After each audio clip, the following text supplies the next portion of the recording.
All right, so let's begin by saying that this is the anterior aspect of the brain. And if I turn it around, you'll be able to appreciate that this is the posterior aspect of the brain.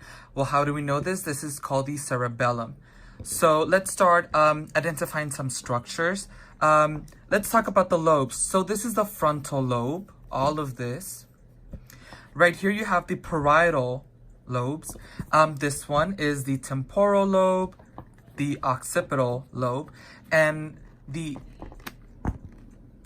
one right here, this is called the insula.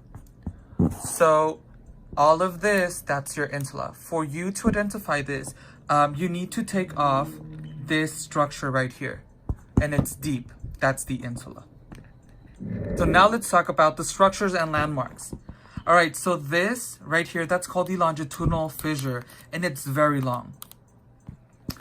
This one right here that goes from side to side, this is called the central sulcus.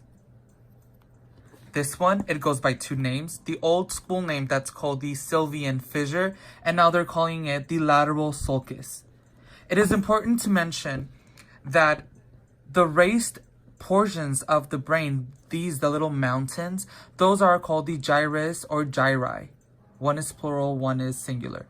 And the indentations, those shallow depressions, the ones that look like this, all of these, those are called sulci or sulcus. Again, one is singular, the other one is plural. Right, so now let's start identifying some structures of the brain. Let's put this aside. All right, I'm gonna zoom in.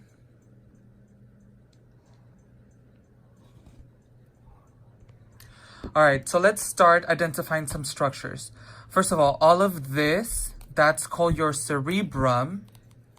And this right here, that's your cerebellum. So cerebrum and cerebellum. All right, so this right here, that's called the corpus callosum. All of this, that's the corpus callosum. This is the anterior commissure, and that's the posterior commissure. So corpus callosum, anterior commissure, posterior commissure. Let's talk about this. If your professor asks you for the space is the lateral ventricle. However, if your professor asks you for the structure, this is called the septum pellucidum. Septum means a partition or a wall. So it acts like a wall from this side of the brain from the other half of the brain. So structure is the septum pellucidum. The space is the lateral ventricle. So corpus callosum, anterior commissure, posterior commissure, the space, lateral ventricle, the structure, septum pellucidum. Let's take a look at number 12. This is called the fornix.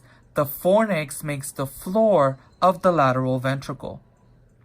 The fornix also is a part of the limbic system. All right, so fornix. This right here, this pink peachy color, 26, this is resembling your choroid plexus. Specialized cells that are called ependymal cells or ependymal cells, however you want to pronounce it. The main function of these cells is to create cerebral spinal fluid, CSF. All right, so we talked about the corpus callosum, the space being the lateral ventricle, the structure is the septum pellucidum. The fornix makes the floor of the lateral ventricle. This is the choroid plexus. Let's take a look at this is the anterior commissure, posterior commissure at 23. This structure right here, this is called the pineal gland. All right. The pineal gland is responsible to secrete melatonin. Melatonin is going to give you that drowsy state. So when you want to fall asleep, melatonin has to kick in. All right. So let's talk about this right here. This is your thalamus. This is your hypothalamus. 22 is called the interthalamic adhesion or interthalamic mass. The word inter means in between. Thalamic is referring to the thalamus, and adhesion is just the connection.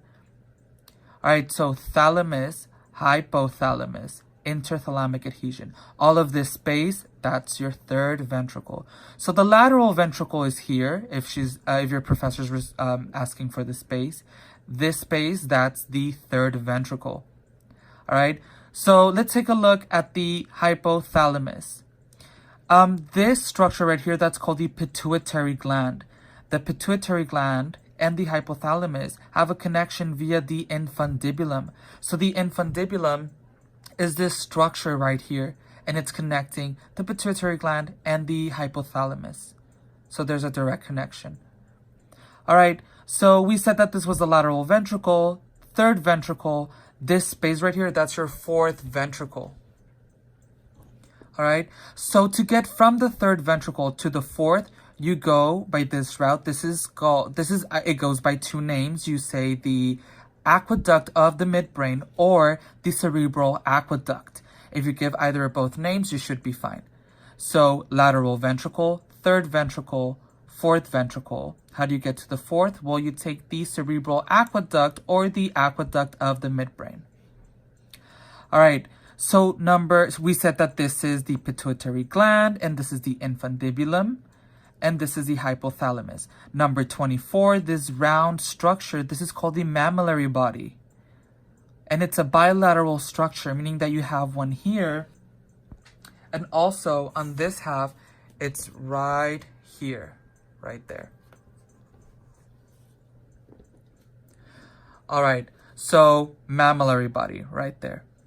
So as we're going down right here, you're gonna see this structure right here. So you have one bump and one bump at the bottom. If I put these half together, you should be able to appreciate that there's one bump on the top on this half and another bump on the top on this half. Oh, sorry. And another bump on the top of this half as well. So you also have the inferior bump here and also on this side, right there.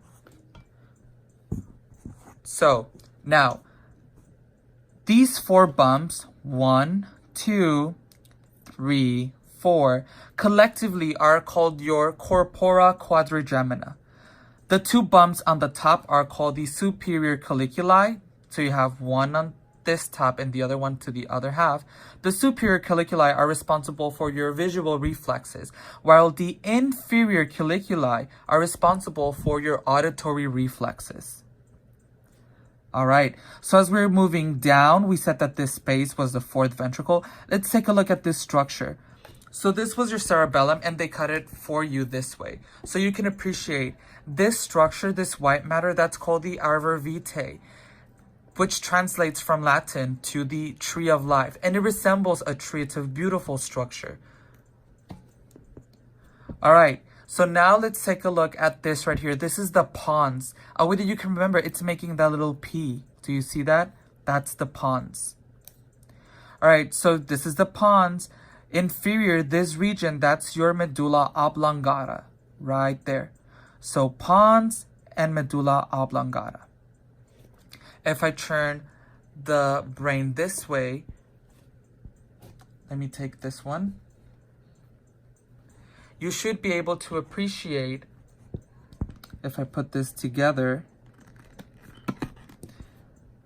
number 33 on this side, and this side doesn't have a number, but those are your cerebral peduncles. I hope you can see that. 33 on this side, and nothing marked on this side. That's your cerebral peduncles. All right, so cerebral peduncle, pons, medulla oblongata. All of this, that's your cerebrum, and this is your cerebellum.